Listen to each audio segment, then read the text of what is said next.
인간의 신체에 배꼽은 아기와 엄마 사이에 영양분을 주고 받기 위해 연결되었던 그 제대 혈관이 출생 후 떨어진 자리를 말하는데 좀 배꼽은 특별하죠. 한의학에서는 배꼽을 재중 또는 신골이라고 하는데, 재중은 인체의 중심이라고 하는 뜻이고 머리에서 배꼽까지, 배꼽에서 다리까지의 중앙이라고 하는 그런 의미입니다. 그리고 오장육부의 모든 장부의 중심이다라고 하는 그런 의미가 있고요. 신골은 신이 사는 궁궐이라고 하는 뜻인데, 배꼽이라고 하는 곳이 사람의 몸속에 신이 사는 곳이다라고 하는 말입니다. 배꼽은 별 쓸모없는, 아무짝에도 쓸모없는 곳 같은데 인체의 중심을 잡아주는 중요한 역할을 한다라고 합니다. 저는 예전에 편도선염을 늘 앓고 살았습니다. 편도에 염증이 생기면 근육통이 오는데 여간 고통스러운 일이 아니었습니다. 금요일 밤 기도회가 끝나면 토요일 아침은 늘 병원을 가야 됐고, 그리고 또 늘 약을 먹어야만 했었습니다. 목사가 교대만 끝나면 기도회 마치면 병원에 가야 하는 것이 늘 불편하고 좀 부끄러웠죠. 목 안쪽에 쓸모없이 달려있는 편도는 늘 불편하고 또 성가신 것이었습니다. 그래서 어느 날 잘라버렸습니다. 별로 놀라지 않으시네요. 그리고 더 이상 편도선염으로 고생하지 않게 되었습니다. 근데 기관 식도와 마주하고 있는 림프 조직의 면역성 조직인 편도는 흡수되거나 흡입되는 외부 병원체들에 대한 면역 계통의 이를테면 첫 방어선이라고 할 수가 있습니다. 이를테면 편도선은 몸의 첫 번째 보초 역할을 한다라고 할 수 있겠죠. 그래서 편도가 부은 것은 몸이 무리를 하여 염증이 생긴 것이니까 좀 쉬라라고 하는 그런 신호를 보내는 것과 같습니다. 그래서 잘라버리면 몸이 무리하는지 알 수가 없죠. 그래서 함부로 잘라버리면 안 된다고 하는데, 잘라버렸더니 누가 그 이야기를 해 주었습니다. 배꼽이든 편도이든 태어나면서 인간의 몸에 장착된 것들, 만들어져 있는 것들은 다 나름대로 이유가 있습니다. 나름대로 역할과 기능을 한다는 뜻인데, 몸의 모든 장기와 기관들이 활발하게 활동하는 것을 건강하다 이렇게 말합니다. 인간은 스스로의 면역 체계를 통해서 외부로부터 들어오는 것에 대해 심사하고 또 방어하게 되죠. 하지만 면역 체계에 한계가 있어서 지속적으로 독한 것, 악한 것이 들어오거나 아니면 한 번에 너무 센 것이 들어오게 되면 방어를 하지 못하게 됩니다. 그러면 기능이 고장이 나거나 마비가 되고 심하면 죽는 겁니다. 그래서 면역력은 건강의 척도와도 같습니다. 생명 유지를 위해 생체 내에서 이루어지는 물질의 화학 변화, 이것을 신진대사라고 하는데, 젊을 때는 신진대사가 활발해서 나쁜 것이 들어와도 잘 해결할 수가 있죠. 과식을 해도 소화시킬 수가 있고, 상한 것을 먹어 식중독에 걸린다 할지라도 죽 먹고 며칠 견디면 다시 회복되기도 합니다. 그런데 늙으면 전체적으로 약해지게 되는데, 마치 자동차가 오래되면 고장나는 것과 같습니다. 신진대사에 문제가 생기면 몸의 모든 기관과 장기의 기능이 저하되게 됩니다. 먹는 것, 배설하는 것, 자는 것, 깨는 것, 움직이는 것, 모든 것들이 다 힘들어집니다. 대부분 육신의 상태는 자기가 살아온 삶의 결과이지요. 그래서 누구도 자신할 수가 없는 것인데, 세상 사는 날에 겸손한 마음으로 육신을 잘 가꾸고 다듬고 살피며 살아야 되는 것이 의무이기도 책임이기도 한 겁니다. 천국 갈 때까지 건강하게 자기 힘으로 일어나고 부축받고 살지 않고 살 수 있는 그런 복이 여러분에게 꼭 있게 되기를 바랍니다. 어떤 상태에서 다른 상태가 필연적으로 일어나는 경우에 법칙성을 일컬어 인과율이라고 하는데, 그것은 인간 역사의 최고의 발견이기도 합니다. 어떤 원인에서 어떤 결과가 나타나게 되는 건 말입니다. 모든 결과에는 시작이 있는데 모든 현상에는 반드시 그 현상을 있게 만든 원인이 있다라고 하는 겁니다. 세상의 모든 현상이 인과적으로 제약당하고 있다라고 하는 명제는 인과율을 표현하는 명제 그 자체입니다. 그리고 인간의 육체와 건강 역시 인과율에 적용됩니다. 즉 지금의 몸 상태는 스스로 그 상태가 될 수밖에 없는 원인 혹은 그럴 수밖에 없는 상황이 전제되어 있다라고 하는 것입니다. 인과율과 비슷한 성경 말씀은 갈라디아서 6장 7절, 스스로 속이지 말라, 하나님은 업신여김을 받지 아니하시나니 사람이 무엇으로 심든지 그대로 거두리라 라고 하는 말씀입니다. 심은 대로 거둔다 라고 하는 말씀, 그것은 콩 심은 데 콩 나고 팥 심은 데 팥 난다라고 하는 말씀과 속담과 같습니다. 예수님이 가룟 유다의 입맞춤으로 겟세마네에서 칼과 몽둥이를 든 병사에게 체포당했을 때 베드로는 칼로 대제사장 말고의 대제사장 종이 말고라고 하는 사람의 귀를 잘라버립니다. 예수님이 그런 베드로를 말리면서 이렇게 말씀했죠. 네 칼을 도로 칼집에 꽂으라. 칼을 가지는 자는 다 칼로 망하느니라. 타인에게 칼을 쓰면은 결국 자기도 칼을 맞습니다. 타인에게 행한 대로 똑같이 당한다라고 하는 그런 뜻이죠. 자기가 행한 대로 받는다라고 하는 것, 자기가 행한 대로 자기에게도 그대로 이루어진다라고 하는 것. 그래서 바울은 주님의 말씀을 갖고 로마 교인들에게 이렇게 말을 했습니다. 내 사랑하는 자들아, 너희가 친히 원수를 갚지 말고 진노하심에 맡기라. 기록되었을 때 원수 갚는 것이 내게 있으니 내가 갚으리라고 주께서 말씀하시니라. 네 원수가 줄이거든 먹이고 목마르거든 마시우라. 그리함으로 네가 숯불을 그 머리에 쌓아 놓으리라. 악에게 지지 말고 손으로 악을 이겨라. 원수에게 먹을 것을 주고 마실 것을 주라. 원수가 좋아서가 아닙니다. 그것이 자신을 위한 것이고 그렇게 하는 것이 악에게 짓지 않는 성도의 삶이기 때문입니다. 그래서 타인에게 악한 일을 하면 안 되고 심지어 그것은 원수에게도 마찬가지입니다. 원수를 갚는 것은 내가 하는 것이 아니라 내가 믿는 공의로우신 하나님이 하시는 일입니다. 그것이 성도의 믿음이라. 그래서 원수에게도 악을 심으면 안 된다라고 하는 것이죠. 원수에게도 악을 심으면 안 되는 것. 그것이 성도의 삶인 것. 여러분들은 꼭 기억하게 되기를 바랍니다. 사람들이 세상을 살면서 행하는 일은 무엇이든 모두 심는 겁니다. 공부하고 일하고 사랑하고 싸우고 심지어 잠자는 것까지도 거기에 포함됩니다. 잠을 잘 자면 아침에 잘 힘있게 일어나게 되는 것 말입니다. 나아가 그것은 사람이 심는 것은 말하는 것도 마찬가지입니다. 말한 대로 열매가 맺어집니다. 그래서 말을 심는 것이 맞지요. 성경은 이스라엘 백성들에게 너희 말이 내 귀에 들린 대로 내가 너희에게 행하리니 이렇게 말씀합니다. 하나님께서 하신 말씀입니다. 너희 말이 내 귀에 들린 대로 내가 너희들에게 그대로 행할 거다. 예수님도 같은 말씀을 하셨죠. 마태복음 12장 36절 37절 내가 너희에게 이르노니 사람이 무슨 무익한 말을 하든지 심판날에 이에 대하여 신문을 받으리니 네 말로 의롭다함을 받고 네 말로 정죄함을 받으리라. 그래서 말을 잘해야 되는 겁니다. 말 잘하는 것은 인생에 더할 수 없는 실력입니다. 말 한마디에 천냥빚을 갚기도 하고 그리고 죽은 자를 살려내기도 하는 것이 말이라는 겁니다. 말 예쁘게 하는 것은 은사와 같은데 그 은사는 교육과 훈련과 그리고 습관과 믿음 같은 것들을 통하여 만들어집니다. 사람들은 말을 많이 하는 사람을 좋아하지 않지만 말 잘하는 사람을 좋아하는 것도 아닙니다. 말 잘한다라고 하는 것은 칭찬이 아니고요. 말이 많다라고 하는 건 말할 것도 없습니다. 말을 잘하는 것, 말 많은 것, 시끄럽고 피곤하며 신뢰할 수 없을 뿐입니다. 누구나 좋아하는 사람은 말을 예쁘게 하는 사람입니다. 정말 그런 사람 있죠. 같은 말을 한다 할지라도 진짜 말을 예쁘게 하는 사람들 말입니다. 말은 예뻐야 하는데 말을 예쁘게 하면 타인들에게 소중히 여김을 받고 복을 받습니다. 오늘 말씀을 듣다가 그 은사가 여러분에게도 꼭 생겨나게 되기를 바랍니다. 천주교 수원교구장인 황창현 신부는 말씨, 말씀, 말투 이렇게 말을 분류합니다. 말로 씨를 뿌리는 것을 말씨, 기분 좋게 말을 전하는 것을 말씀, 그리고 말을 던지는 것을 말투 이렇게 말하며 말에도 등급이 있다고 하는 것이죠. 같은 말을 쓰는데 같은 언어인데 그 쓰는 언어가 등급이 나눠져 있다. 말에 믿음도 다 들어 있습니다. 돌아가신 저희 어머니는 늘 말에 복을 담으셨습니다. 저와 형제들이 잘못을 해도 복을 받을 녀석이라고만 하셨습니다. 단 한 번도 타인에 대해서 함부로 말씀하는 것을 본 적이 없는 듯합니다.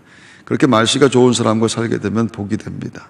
부모는 자녀에게 말에 씨를 심는 사람들이라 부모가 하는 말이 자녀에게 그대로 심겨져서 싹이 나고 자라나고 열매를 맺게 되는 것. 그럼 함부로 말을 하면 안 되겠지요. 부모의 축복으로 자녀가 복을 받는 것이라 부모의 말은 자녀에게 너무 귀한 유산인 것입니다. 모든 말은 심는 것이고 그래서 인격의 성숙은 말의 품격과 비례합니다. 말 함부로 하는 사람과 절대로 어울리면 안 됩니다. 성경은 너희는 믿지 않는 자와 멍에를 같이 하지 말라. 의와 불법이 어찌 함께하며 빛과 어둠이 어찌 사귀며 라고 말하죠. 말 함부로 하는 자, 자기 기분과 감정대로 막 말하는 자, 그게 믿지 않는 자입니다. 믿음으로 살면 절대로 말의 위력을 알기 때문에 내 귀에 들린 대로 내가 행하겠다고 하신 하나님의 말씀을 믿기 때문에 절대로 함부로 말할 수가 없기 때문입니다. 그래서 말 아무렇게나 하는 사람과 어울리면 안 됩니다. 자기도 모르게 말에 맞아 상처를 입을 수도 있고 잘못하면 말에 맞아 죽을 수도 있습니다. 여러분의 입술에 하나님 만드시는 생명의 말이 만들어지는 은혜가 꼭 있게 되기를 바랍니다. 심은데도 거두리라 하신 말씀을 기억하여 바른 말과 행동을 하고 좋은 일, 복받을 만한 일을 하며 사는 것, 그것보다 귀한 지혜는 없습니다. 하나님께 귀한 것을 드리며 하나님이 일하실 때 잘 준비된 인생이 되는 것, 능력 있게 쓰임받는 것을 소망하는 믿음, 그 믿음 가지고 살고 그 믿음 가지고 행동하고 말하는 것, 반드시 복을 받습니다. 심은 대로 열매가 그대로 나오기 때문입니다. 그래서 심은 것 없이 달라고 하면 안 되죠. 그런 기도는 응답되지 않습니다. 성경은 하나님 나라를 위해서 최선을 다해 기도와 물질과 그리고 시간과 은사, 이와 같은 것을 심는 것을 하늘의 보화를 쌓는 것이라 라고 말씀합니다. 그리고 땅에서도 열매를 맺게 된다라고 하지요. 심은 대로 거둔다라고 하는 것, 좋은 것을 심고 귀한 것을 심고 복된 것을 심는 것, 얼마나 소중합니까? 그런데요, 성경이 그것을 얘기하지만 성경이 진짜 중요하게 말하는 것은 심은 것이 없는데 얻는 것에 대한 것입니다. 수고 없이 되어진 것, 공로와 자격이 없는데 얻어진 일, 그것은 거듭난 것, 구원받아 하나님 나라 백성된 것에 대한 것입니다. 그것은 전적인 하늘의 은총이라고 하는 것이죠. 어떤 값이 지불된 것이 아닌 거저 주시는 은총, 말하자면 인과율이 적용되지 않는 일입니다. 아무것도 행한 것이 없는데 구축해낸 것, 아무것도 심어낸 것이 없는데 만들어지게 된 일 말입니다. 누구든지 믿으면 구원받습니다. 무엇을 이룩하고 구축하고 심은 것과 관계없습니다. 하나님이 세상을 이처럼 사랑하사 독생자를 주셨으니 이는 저를 믿는 자마다 멸망치 않고 영생을 얻게 하려 하심이니라. 요한은 그 구원을 예수 안에 있는 생명이라고 말합니다. 또 증거는 이것이니 하나님 우리에게 영생을 주신 것과 이 생명이 그의 아들 아래에 있는 그것이니라. 아들이 있는 자에게 생명이 있고 하나님의 아들이 없는 자에게는 생명이 없느니라. 이것은 심지 않고 얻는 것, 믿음만 고백하면 이루어지는 일입니다. 다른 어떤 요구되어지는 행위에 대한 조건이 없는 겁니다.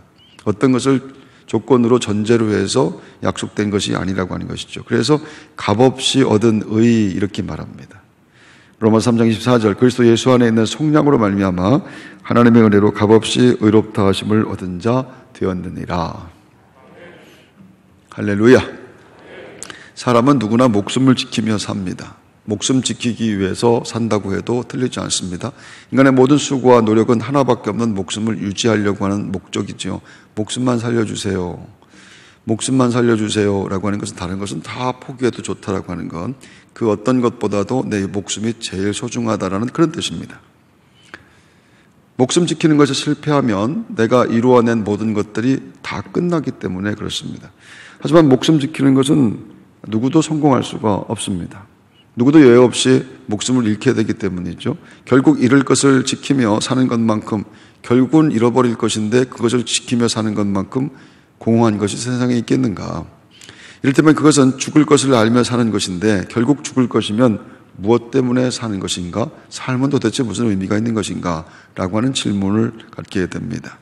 모든 실존주의에서 나오는 염세주의와 허무주의자들의 주제이기도 합니다. 인간의 심장은 죽음으로 가는 열차의 기관인데 힘차게 뛰면서 죽음으로 갑니다. 지금 이 순간에도 힘차게 우리의 심장은 한순간도 쉬지 않고 뛰고 있는데 그것은 죽음을 목적지로 하는 열차의 기관과 같은 것이라. 그렇다면 도대체 우리의 살아가는 삶은 무슨 의미가 있겠는가? 성경은요, 그렇게 결국 끝나버릴 수밖에 없는 인생에 들어오신 분이 예수 그리스도라고 합니다. 영원한 생명인 예수 그리스도가 내 속에서 성령으로 잉태되셨습니다. 내가 노력하고 애써서 된 것이 아니라 성령으로 시작된 영원한 생명의 역사가 내 안에 들어오신 것, 그것이 거듭남 구원받음의 역사라, 이렇게 말씀합니다. 그분은 하나님이신데 하나님이 내 안에 들어오셨습니다. 성도는 그분에게서 목숨보다 소중한 가치를 발견한 사람들, 그것을 성도라고 합니다. 목숨 100개라도 버릴 수 있을 정도로 그분에게서 목숨과 비교될 수 없는 가치를 발견한 사람들, 성도. 구원의 확신이 분명하다면 이제 그분과 그분의 나라를 위해 살겠다고 하는 고백이 성도에게는 흘러나옵니다. 그분이 영원한 생명이기 때문이죠. 내 안에 예수님이 있습니다. 내 안에 영원한 생명이 있습니다. 여러분, 그 풍요롭고 넉넉한 고백이, 그 아름다운 고백이 여러분에게도 꼭 있게 되기를 바랍니다. 그래서 바울이 그 고백 때문에 천대받아도 좋고 나는 배고파도 좋다, 이렇게 말씀하죠. 나는 비천에 처할 줄도 알고 풍부에 처할 줄도 알아. 모든 일 곧 배부름과 배고픔과 풍부와 궁핍에도 처할 줄 아는 일체의 비결을 배웠노라. 내 안에 예수의 생명이 있기 때문입니다. 그것이 모든 예배하는 성도들, 저와 여러분들의 오늘 아침 고백인 줄로 믿습니다. 할렐루야. 히브리서 기자는 세상에 일어나는 모든 일들은 하늘의 모형이고 그래서 성전도 그림자라 이렇게 말합니다. 세상에 일어나는 모든 일들은 현상으로 보여지는 그것이 아니라 그 이면에 하나님의 나라가 있는 것이고 그래서 성전이라고 하는 것도 하나님 나라의 그림자일 뿐이라. 그래서 성전 자체를 섬기면 안 된다라고 하는 이야기를 이렇게 말합니다. 히브리서 9장 23절 24절. 그러므로 하늘에 있는 것들의 모형은 이런 것들로서 정결하게 할 필요가 있었으나 하늘에 있는 그것들은 이런 것들보다 더 좋은 제물로 할지니라. 그리스도께서는 참 것의 그림자인 손으로 만든 성소에 들어가지 아니하시고. 이를테면 눈에 보이는 모든 것은 눈에 보이지 않는 세상, 그것을 가리키고 있는 겁니다. 눈에 보이는 모든 것들은 다 사라지는 겁니다. 그래서 눈에 보이는 것들을 통해서 심어놓은 보이지 않는 것들을 볼 수 있는 것, 그게 성령으로 잉태된 이 생명이 들어온 사람들이 보는 눈이라 이렇게 말하죠. 그래서 인간 역사를 보면요, 그 하나님의 손이 보입니다.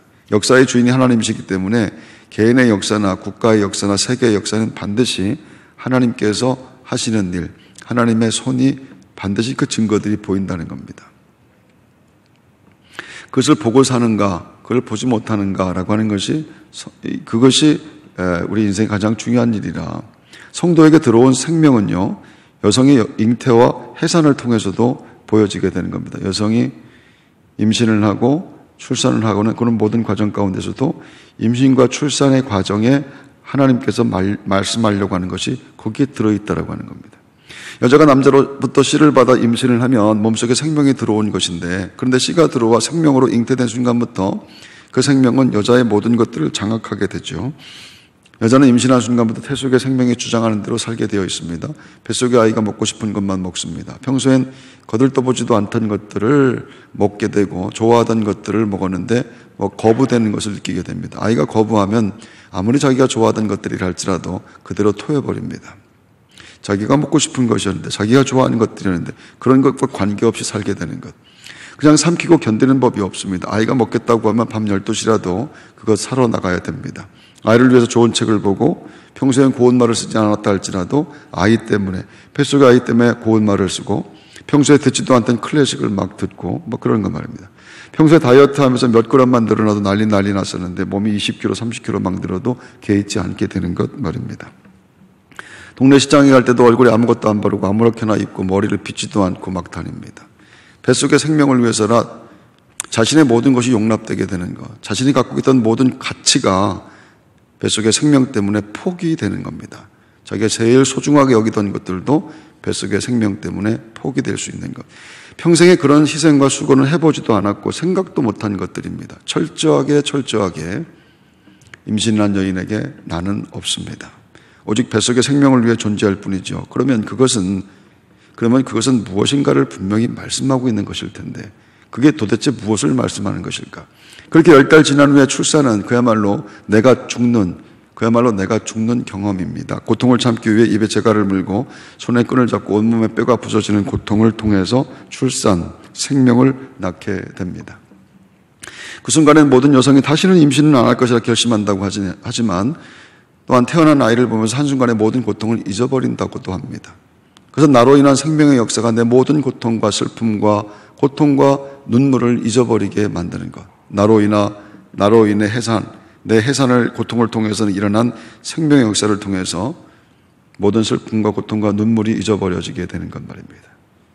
성령으로 생명을 잉태한 사람들을 성도라고 하죠. 내가 무엇을 심거나 뿌려서 나온 것이 아닙니다. 생명이 내게 들어왔습니다. 성도는 그렇게 생명이 십자가로 뚫고 들어와서 주장하게 된 사람들. 그 생명을 인식하는 성도들의 삶에는 겁날 것도 없고 위축될 것도 없고 또 주저할 것도 없는 겁니다. 그것은 세상과 비교될 수 없는 가치인 것이 스스로 감지되기 때문이죠. 내 안에 들어온 것이 얼마나 소중한 것인지 그게 감지가 되어서 고통을 당해도 억울함을 당해도 또 우리가 가난에 처하거나 힘든 일들 당한다 할지라도 얼마든지 견뎌낼 수 있는 힘이, 능력이 만들어지게 되는 것 말입니다. 그런 생명을 사는 삶에도 힘들고 피곤한 일들은 있지만 얼마든지 참고 견딜 수 있습니다. 내 속에 생명이 나를 살게 만들고 견뎌내게 만들고 지켜내게 만들고 나를 일어나게 만들기 때문입니다. 할렐루야. 어느 권사님의 간증인데 남편이 오랜 세월 알코올 중독으로 지냈습니다. 술 마시는 것 외에는 기쁨이 없는데 어느 날 아침 아파트 경비실에서 화단에 쓰러져 있는 사람 찾아가라는 방송이 나왔다고 합니다. 설마 하는 마음에 나와봤는데 남편이 술에 취해서 화단에 쓰러져 자고 있더랍니다. 남편은 운전하는 것도 불가능해졌습니다. 술을 안 마시면 갑자기 어느 순간 발작이 일어나기 때문에 위험해서 운전도 못한다고 합니다. 남편을 잘 설득해서 교회를 다니게 되었는데 그래도 술은 계속 마셨습니다. 아내는 오랜 세월 남편의 술맛이 떨어지게 해달라고 기도해 왔다고 합니다. 그런데 어느 날 남편에게 신기한 일이 하나가 일어났다고 하죠. 남편이 하는 말입니다. 예배 시간에 말씀을 듣는 중에 갑자기 너무 강하고 환한 빛이 자신에게 들어오는 것을 느꼈다고 합니다. 그냥 예배 드리고 있는 지금처럼 이렇게 예배 드리고 있는데 너무 환하고 강한 빛이 자신에게 들어오는 것을 느꼈다. 그것이 무엇인지는 모르겠는데 바로 그때부터 술맛이 떨어졌다고 합니다. 세상에서 제일 좋은 술이었는데 맛이 없어 마실 수가 없습니다. 하나님이 한 번에 해결해 주셨습니다. 술 끊는 것도 중요하지만 비교할 수 없이 중요한 것은 내 안에 생명이 들어온 것이 스스로 인식되는 겁니다. 내 안에 생명이 들어왔다. 놀랍고 정말 꿈만 같은 일이었습니다. 하나님께서 누구에게나 그런 식으로 오시지는 않습니다. 하지만 하나님이 못하실 일은 또 아무것도 없습니다. 저는 믿는데 여러분도 믿으시기를 바랍니다. 어떤 식으로든 하나님은 택한 백성의 삶에 생명으로 들어오십니다. 내 안에 들어온 생명이 그리고 나를 주장하게 되는 것을 나는 느끼고 나는 순종하게 되게 되는 겁니다. 그래서 성경이 생명의 성령의 법이 죄와 사망의 법에서 나를 해방시켰다 이렇게 말하죠. 로마서 8장 1절. 그러므로 이제 그리스도 예수 안에 있는 자에게는 결코 정죄함이 없나니 이는 그리스도 예수 안에 있는 생명의 성령의 법이 죄와 사망의 법에서 너를 해방하였음이라. 교회는 여러 다양한 사람들이 있는데 예전에 관상을 본다는 교인이 있었습니다. 제 얼굴이 비범하다고 했습니다. 교회는 목사 관상 봐주는 교인들도 가끔 있습니다. 근데 그분은 돌팔이가 분명하죠. 제 얼굴은 누가 보더라도 심하게 평범할 분이기 때문입니다. 사실 저는 어렸을 때 다른 애들에 비해서 생각하는 것이 달랐고 나이에 비해 말이 좀 신중했고 평범한 애들과는 차이가 나는 행동을 하는 사람이 아니었습니다. 더할 수 없이 평범했습니다. 될성 싶은 나무는 떡잎부터 알아본다는데 별것 없는 떡잎이었습니다. 목사가 되고 나서 타인에 대한 이해와 배려, 또 참고 인내하는 성품, 인자한 언어 행실 이와 같은 것이 생긴 것도 아닙니다. 제 스스로 생각해도 목사를 하는 것이 신기할 정도입니다. 하지만 한 가지는 아주 분명합니다.